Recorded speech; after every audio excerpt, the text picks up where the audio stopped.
Trying to get him out of hand when they find out what happened. Give us some cars up here. A desperate call for backup after a deputy shoots and kills an unarmed 18-year-old man. This all unfolded in the early morning hours of August 11th last year. As Club 81 in Tangipahoa was shutting down, fights break out. Security calls for backup, and deputies Colvin Banks and William Phoebus are among the first on scene. They're told a man has a gun. When deputies ask for him to show his hands, he takes off running. According to witnesses, 3 deputies chase the man down West Railroad Avenue or Highway 51. He turns down Jackson Street and falls. 2 of the deputies get on top of him. As they're trying to handcuff him, DJ Gallman runs up from in between these 3 cars. The police officer just shot the boy. He is down, got shot in the chest. DJ Gallman dies in as little as 3 minutes, just feet from the stunned deputy who shot him. I just stood there and I was just like in disbelief. In his questioning, Deputy Phoebus says he did not even realize what he did as Gallman started approaching him. It's stressful, and I don't know what his intentions are. To do us, this guy on the ground, or Deputy Banks or myself on him. And when I turned, it just went off, and that's why I was like, what the f***? Because I didn't tell my finger to pull the trigger. Donna Grodner is representing DJ Gallman's family. DJ felt that they were stopping the wrong person. He was walking up to offer assistance with his hands in the air saying, "You got the wrong one," when he was shot at point blank range. In fact, when he fell, his hands were still above his head. Sergeant Sharara Finn was part of the chase and just feet away when Deputy Phoebus fired. He says it all happened so quickly, a shouted command and a gunshot. I hear "get back," boom. You know, it's not coming across. It's more on the left hand. It's more like "get back," and as it's like "get back, pow." So it's simultaneously. I mean, quick. And it's like "get back, pow," and I'm like, and you see the puff, and he looks at me, and I look at him. I'm like, what just happened?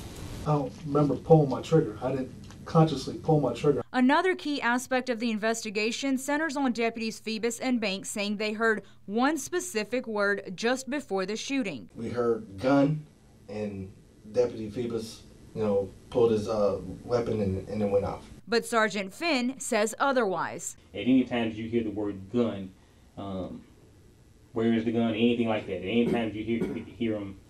From those guys now. Investigators also zeroed in on a critical part of Phoebus's duty gun. The weapon that you have, is it modified in any way? It has a duty carry trigger in it. It's a aftermarket, made by Clockworks. It's factory components that are installed by the Department of Armor. Deputy Phoebus's work gun is a Glock 40 caliber, model 35 Generation 4. The I-team went to Mark Smith of Precision Firearms. Smith is a Glock certified armorer. We asked him what impact the aftermarket trigger could have. This distance from initiating of rearward motion to right here can be significantly reduced by the usage of aftermarket products, to where you take this away completely and basically you just pull the trigger and there is no pre-travel to it at all. What does that mean? Makes it just easier to shoot the weapon.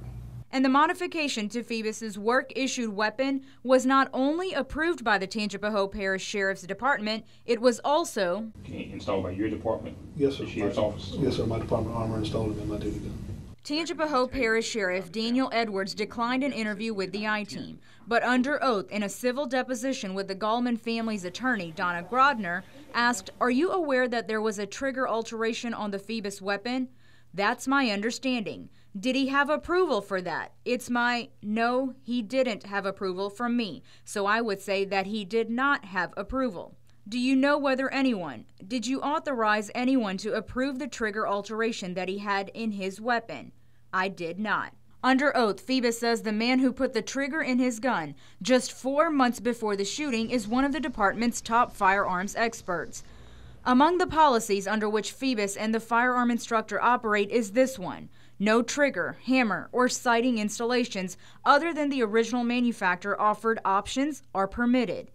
In the sheriff's deposition with Grodner, it reads, "If there was an altered trigger in the Phoebus weapon, wouldn't that be a violation of this very policy we just read?" It would. "And wouldn't it be up to the individuals who were doing the certification that you told me on a yearly basis to be inspecting that weapon for these very types of violations of policy?" Well, I think ideally it would be nice for someone to catch an alteration like that. Yes. And ultimately, it's your responsibility to make sure these policies are enforced, correct? Absolutely. William Phoebus is no novice with firearms. Investigators say he is a highly trained officer with several completed classes, some at instructor level, and certifications in the use of his specific weapon.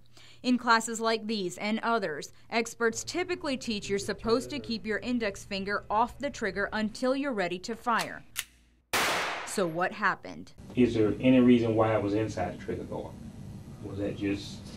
So I don't know. I can't answer that question. I mean, I can't answer that question. It was